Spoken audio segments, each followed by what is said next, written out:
អ្នកគ្រូគេសល់ម្ដង4គ្រាប់មែនចាបងតាក់តងជាមួយនឹងការប្រើប្រាស់ថ្នាំរំលូតគឺមានថ្នាំលេបមួយគ្រាប់ថ្នាំសល់4គ្រាប់ចឹងនៅពេលដែលបងលេបថ្នាំមួយគ្រាប់នឹងហើយគ្រប់24ម៉ោងគឺបងអាចចាប់ផ្ដើមសល់បាន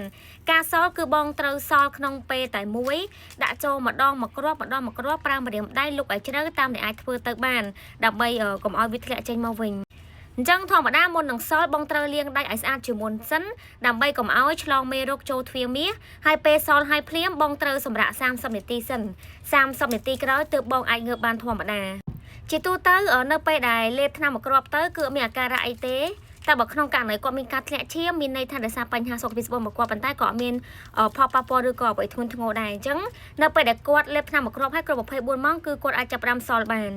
ហើយជាធម្មតានៅពេលដែលសល់ហើយនឹងមានការចុកពោះធ្លាក់ឈាម4ទៅ6ម៉ោងក្រោយតាក់ទងជាមួយនឹងការចុកខ្លាំងឬក៏តិចធ្លាក់ឈាមច្រើនឬក៏តិចគឺវាអាស្រ័យលើសុខភាពស្បូនរបស់បងតាក់ទងជាមួយនឹងការប្រើថ្នាំរំលូតទទួលបានជោគជ័យគឺអាស្រ័យលើសុខភាពស្បូនរបស់បងទាំងអស់គ្នាដោយសារតធម្មតាស្បូនរបស់បុគ្គលម្នាក់ៗគឺផ្សេងគ្នាអ្នកខ្លះជាប្រភេទស្បូនក្រាស់ស្បូនបែបរាក់ឬក៏ស្បូនបត់ទៅឆ្វេងស្បូនបត់ទៅស្ដាំឬក៏ស្បូនបត់ទៅក្រោយអញ្ចឹងជាធម្មតាគឺវាអាស្រ័យលើស្ថានភាពស្បូនរបស់ស្ត្រីម្នាក់ៗផ្សេងគ្នាហើយជាធម្មតាតាក់ទងជាមួយនឹងការធ្លាក់ឈាមបើក្នុងករណីស្បូនគាត់ល្អធម្មតាគឺចន្លោះពី4ថ្ងៃទៅ5ថ្ងៃ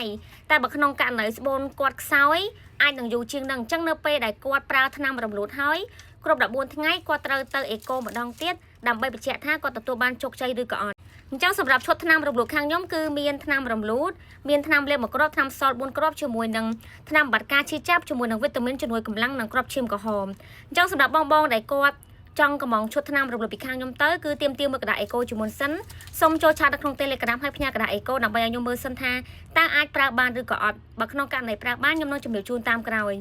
ហើយសម្រាប់ឈុតថ្នាំរំលោភខាងខ្ញុំគឺប្រើបានត្រឹមអាយុកូន9សប្តាហ៍ចុះក្រោមកូននៅក្នុងស្បូនលទ្ធផលមើលតាមការអេកូ